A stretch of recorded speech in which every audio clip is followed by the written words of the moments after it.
Hey everyone, I'm Aidan Phelan from A Guide to Australian Bushranging, and this week I've decided that the feature is going to be something a little bit different. Now, some of you will be aware that last week I was in Kelly Country, and there was a big announcement that I've joined with Matthew Holmes, the creator of The Legend of Ben Hall, to make a film about the siege of Glenrowan, something that we haven't seen done on film before. So I put it to you, my loyal followers, readers. What questions do you have about Glenrowan, the film? Without further ado, these are the questions that you have asked about Glenrowan. So Chris Munn asks, "Hi, congratulations on the announcement of Glenrowan. I was wondering if the movie will show the bailing up of Bracken or the shooting of George Metcalfe." Yes, we'll be showing both, especially Constable Bracken is a key character in Glenrowan, and he'll be given a much more substantial role to play than just the policeman who escaped from the Glenrowan Inn and told Superintendent Hare where to go to. He's one of the forgotten heroes of the siege, so we thought it was really important to show him doing a lot more, as he did in real life. Ned Kelly, The True Story, asks, "My questions are 1. Is there going to be mention of a Republic of Northeast Victoria or any similar suggestion made as the inspiration for the siege? 2. Will you depict the well-documented bullying and threatening to shoot 18-year-old John Delaney by Ned Kelly during the siege because he had wanted to be a policeman? 3. Are you going to lay rest the claims that Steve and Dan survived the fire?" Well, for question 1, short answer is no, we will not be mentioning a Republic of Northeast Victoria. There is no tangible evidence that we can point to as proof of the concept. Only anecdotal evidence that can't be verified at this stage, and oral histories. No doubt this will upset a lot of Kellyites, and it will cause a lot of anti-Kelly commentators to pat themselves on the back, but it all comes down to our dedication to providing the facts of the story. For the second question, we do not have the scene between Ned and Delaney in this version of the script, but it was in earlier drafts. The only reason we've had to remove it is just due to time constraints, but if time and budget allows us during production, we would absolutely love to film that scene and include it as supplementary material, because it's a really fantastic moment, narratively and historically, because it really will cause the audience to question their opinions of Ned, and that's what the whole film's about. It's about questioning the accepted version of things. It's about taking the legends and the myths that have been built up around Glenrowan and showing things as they were. On the third question, Dan and Steve did not survive the fire at the Glenrowan Inn. We will not be showing them surviving the fire at the Glenrowan Inn, because it didn't happen. They died at Glenrowan, and we will be depicting that. That was never an issue. There's really no point of contention, really. Joe Redman says, "Thank you very much for finally doing this properly. 1. Do you intend to show the gang making the armour? 2. The start of the siege apparently went for 20 minutes until Ned broke away to save the sympathisers.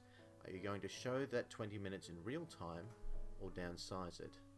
There will be a bit of the armour making shown, but due to timing we can't show an extended sequence, so there's a little bit in there but not a lot. But we do have some very exciting things in the works relating to how we're going to realise the armour for the film, so I can't divulge the details at the moment, but I can tell you that if it comes through, it'll be very, very exciting indeed. For the second one, in order to portray the siege or part thereof in real time is extremely difficult. Basically, there's just so much stuff to include in a film about Glenrowan that you can't really justify spending 20 minutes showing a gunfight, or just a section of the gunfight. 20 minutes is an extremely long period of time in terms of filmmaking. I mean, most short films will only go for 30 minutes at the most, and that's supposed to have a whole narrative in it. So to show that initial volley in real time for 20 minutes is just not something that we could do, so we've had to condense it. But it doesn't sacrifice historical accuracy for the sake of condensing it. Robin Jane Ennis Pike says, I think there's so much history in his story, one movie won't justify it. I even think Ben Hall didn't cover the whole story. Clearly people want as much packed in as possible. A good-sized background story would also be worthy too. This is a statement more than a question, but it's a sentiment that we absolutely agree with and understand. But the fact is that the Kelly story has so much going on that you'd easily be able to fill a mini-series with just the outlawry rather than the stuff that came before it and the fallout that came afterwards. There's so much to cram in there that you can't justify putting it in one film. And that was where the idea of Glenrowan came from, was we went, well, if we can't show the whole story, why don't we just show the part that most people think about when they consider Ned Kelly, which is the armour, the siege, the fire at the inn, all those things.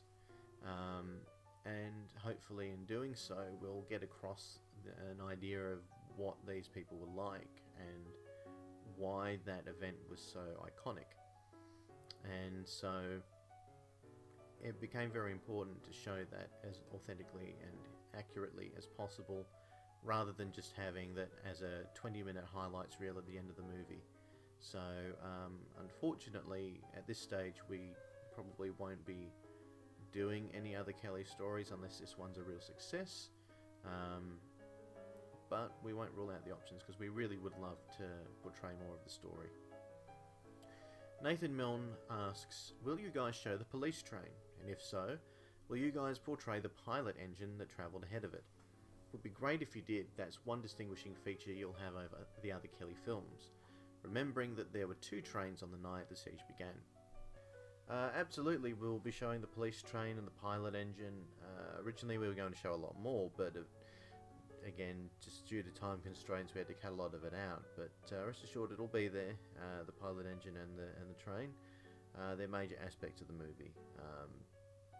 And whoever plays Rawlins can breathe a sigh of relief knowing that we will not be lashing him to the front of the pilot engine as Superintendent Hare had intended.